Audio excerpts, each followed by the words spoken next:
اعوذ باللہ من الشیطان الرجیم بسم اللہ الرحمن الرحیم۔ شروع اللہ کے پاک نام سے جو بڑا مہربان اور نہایت رحم کرنے والا ہے۔ اپنے تمام دیکھنے سننے اور چاہنے والے دوستوں کو اپنے اس چینل فراز کی آواز میں خوش آمدید کہتے ہوئے السلام علیکم۔ سامعین محترم، ہمارے اس سلسلے میں خلیفہ دوم حضرت عمر بن خطاب رضی اللہ تعالیٰ عنہ کی زندگی کے حالات اور واقعات تفصیل سے بیان کیے جا رہے ہیں۔ عمر فاروق رضی اللہ عنہ کی زندگی کے حالات اور واقعات کی قسط نمبر 11 میں آپ سب کو ایک مرتبہ پھر سے خوش آمدید۔ سرکار دو عالم صلی اللہ علیہ وآلہ وسلم کی انتہائی تمنا یہ تھی کہ اسلام کو ایک ایسے مضبوط دل اور طاقتور شخص کی حمایت حاصل ہو جائے جو اپنے عقیدے کی راہ میں دشمن کا مقابلہ کرنے سے نہ ڈرے۔ اسی لیے آپ صلی اللہ علیہ وآلہ وسلم اپنے پروردگار سے دعا مانگتے تھے کہ یا اللہ، ابو الحکم بن ہشام یا عمر ابن خطاب کی قوت اسلام کے شامل حال کر۔ اس ایجابی موقف نے قریش کے تمام قبائل پر اثر ڈالا۔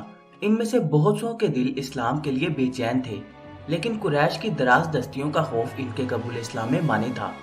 ان تشنگان بادئ حقیقت نے جب دیکھا کہ حضرت عمر رضی اللہ تعالیٰ عنہ اسلام لے آئے ہیں اور انہوں نے اپنی طاقت و جرت کے بل پر قریش کو اتنا مرعوب کر دیا ہے کہ بغیر کسی مزاحمت کے مسلمانوں کے ساتھ کعبے میں نماز پڑھی ہے، تو وہ سب کے سب یہ سمجھ کر کہ قریش کا دستے تادی اب ان تک نہیں پہنچ سکتا، اللہ کے دین میں داخل ہو گئے۔ اس وقت قریش نے ایک دوسرے سے کہنا شروع کر دیا، حمزہ اور عمر کے اسلام نے محمد کی دعوت کو قریش کے تمام قبائل میں پھیلا دیا ہے، اور اس نئی صورتحال کا مقابلہ کرنے کی تدبیریں سوچنے لگے۔ یہ خبر کہ قریش کی ایک بڑی تعداد نے اسلام قبول کر لیا ہے ہوتے ہوتے اتنی مشہور ہوئی کہ حجاز سے گزر کر حبشہ تک پہنچ گئی۔ حبشہ کے مہاجرین اسلام نے جو یہ سنا تو رخت سفر بعد اپنے وطن کی طرف چل پڑے، لیکن ابھی وہ مکہ کے قریب ہی پہنچے تھے کہ معلوم ہوا یہ خبر جھوٹی ہے۔ ہوا یہ کہ قریش نے جو یہ دیکھا کہ ان کے اکثر ہم قوم حضرت عمر رضی اللہ عنہ کے نقش قدم پر چل کر محمد رسول اللہ صلی اللہ علیہ وآلہ وسلم کے حلقہ بگوش ہو گئے ہیں، تو بڑے فکر مند ہوئے، اور ان کے تمام قبائل نے مل کر ایک عہد نامہ مرتب کیا کہ بنو ہاشم اور بنو عبد المطلب سے معاشرتی تعلقات منقطع کر دیے جائیں، نہ انہیں بیٹی دی جائے، نہ ان کی بیٹی لی جائے، نہ ان سے کوئی چیز خریدی جائے، نہ ان کے ہاتھ کوئی چیز فروخت کی جائے، اور اس معاہدے پر قائم و ثابت رہنے کے لیے اسے کعبے کے صحن میں لٹکا دیا۔ قریش کے اس اقدام نے طلبگاران اسلام کو ڈگمگا دیا، اور وہ قریش کی ماندانہ روش کے ڈر سے رسول اللہ صلی اللہ علیہ وآلہ وسلم کی دعوت قبول نہ کر سکے۔ اس سے قریش اور مسلمانوں کے درمیان جنگ نے نازک صورت اختیار کر لی۔ حبشہ سے آنے والے مسلمانوں کو جب اس کی اطلاع ملی تو وہ مکہ کے باہر ہی ٹھہر گئے۔ صرف وہی لوگ مکہ میں آئے جنہیں کسی نے پناہ دے دی یا جو قریش کی آنکھ بچا کر داخل ہو گئے، باقی سب کے سب حبشہ واپس چلے گئے۔ قریش اور مسلمانوں کے درمیان جنگ میں دوبارہ شدت پیدا ہو گئی، اور حضرت عمر رضی اللہ تعالیٰ عنہ کو بھی قریش کے ہاتھوں وہی تکلیفیں برداشت کرنی پڑی جو دوسرے صحابہ رضی اللہ عنہ برداشت کر رہے تھے۔ حضرت عمر رضی اللہ عنہ مسلمانوں کے ساتھ اذیتیں جھیلتے رہے اور اللہ کی طرف سے وحی نازل ہوتی رہی۔ اس کے ساتھ ہی ساتھ حضرت عمر رضی اللہ تعالیٰ عنہ کی قوت ایمانی، انتظامی قابلیت اور اصابت رائے انہیں ذات رسول اللہ صلی اللہ علیہ وآلہ وسلم سے قریب تر کرتی رہی، اور نگاہ رسالت میں ان کا اعتبار قائم ہوتا چلا گیا۔ یہ اسی قربت اور اسی اعتبار کا عظیم الشان اثر تھا جس نے حضرت عمر رضی اللہ عنہ کے نام کو خدمت رسالت، عہد صدیقی اور اسلام کی زندگی میں قوت و انصاف اور رحمت و احسان کا مجموعی نشان، اور ان کے دور کو نہ صرف اسلامی سلطنت بلکہ انسانی تہذیب کی تاریخ کا سب سے بڑا دور بنا دیا۔ حضرت عمر رضی اللہ تعالیٰ عنہ اسی غیرت و حمیت کے ساتھ اللہ کے دین میں داخل ہوئے جس غیرت و حمیت کے ساتھ پہلے وہ اس کی مخالفت کیا کرتے تھے۔ چنانچہ اسلام قبول کرتے ہی انہوں نے کوششیں شروع کر دی کہ قریش میں ان کے اسلام کی خبر عام ہو جائے۔ مسلمان اس وقت تک بیت اللہ میں نماز نہ پڑھ سکتے تھے۔ حضرت عمر رضی اللہ تعالیٰ عنہ نے قریش سے لڑ بھڑ کے انہیں مجبور کر دیا کہ وہ مسلمانوں کو کعبے میں نماز پڑھنے سے نہ روکیں۔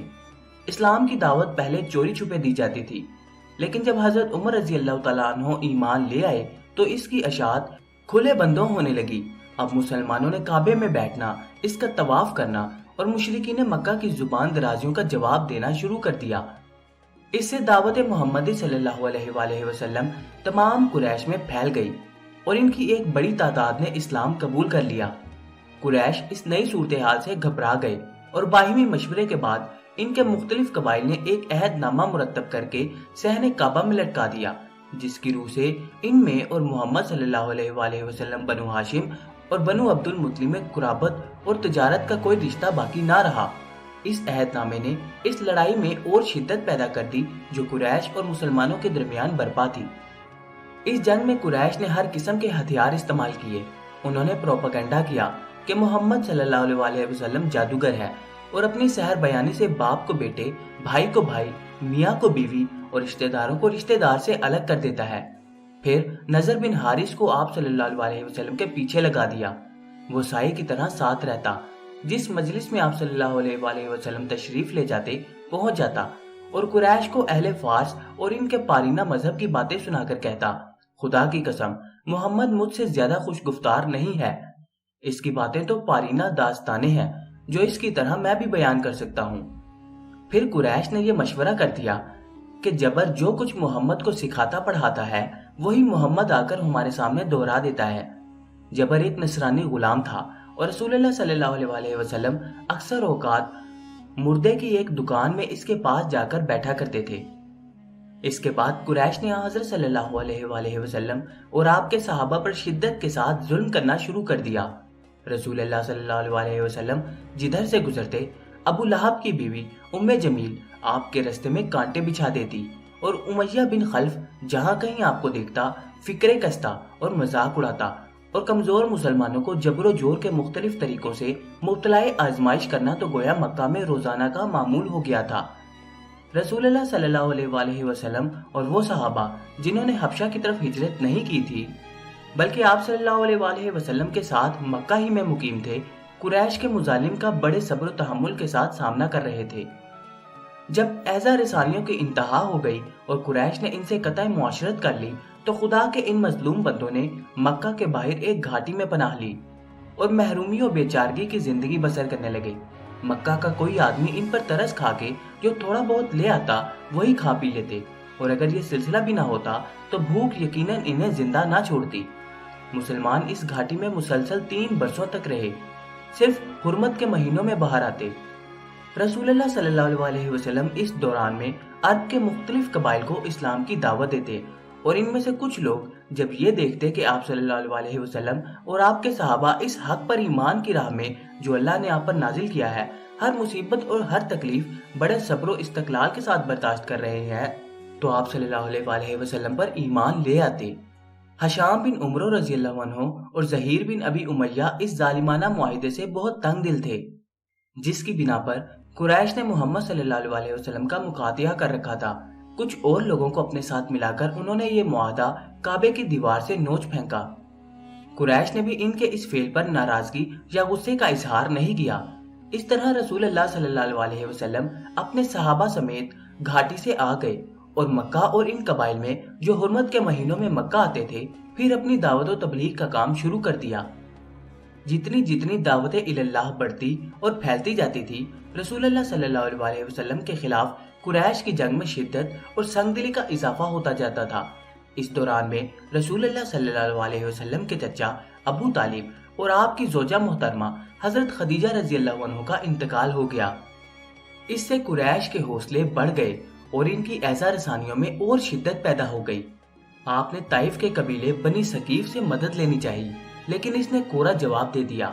حج کے موسموں میں آپ صلی اللہ علیہ وسلم مختلف قبیلوں میں تشریف لے جاتے اور ان کے سامنے اسلام پیش کرتے رہے، لیکن ان میں سے بھی کسی نے آپ کی نہ سنی۔ اس کے بعد معراج کا واقعہ پیش آیا اور خود مسلمانوں کی ایک جماعت اسلام سے کٹ گئی۔ جو لوگ اپنے دین پر قائم رہے انہیں قریش نے اتنا ستایا کہ عاجز کر دیا، لیکن اس کے باوجود رسول اللہ صلی اللہ علیہ وسلم کی دعوت کئی برس تک مسلسل جاری رہی، جس کا اثر یہ ہوا کہ بہت سے لوگ اسلام اور اس حق کے متعلق سوچنے لگے جو اسلام کی تہوں میں لپٹا ہوا تھا۔ سب سے زیادہ متاثر اہل یثرب تھے، چنانچہ ان کی ایک جماعت نے اسلام قبول کر لیا، اور یہ وہ جماعت تھی جس نے عقبہ کی پہلی بیعت میں حصہ لیا تھا۔ ان لوگوں کا قبول اسلام سب سے پہلا سبب تھا جس نے رسول اللہ صلی اللہ علیہ وسلم کو مدینے کی ہجرت کے متعلق غور و فکر کا موقع بہم پہنچایا۔ دوسرے سال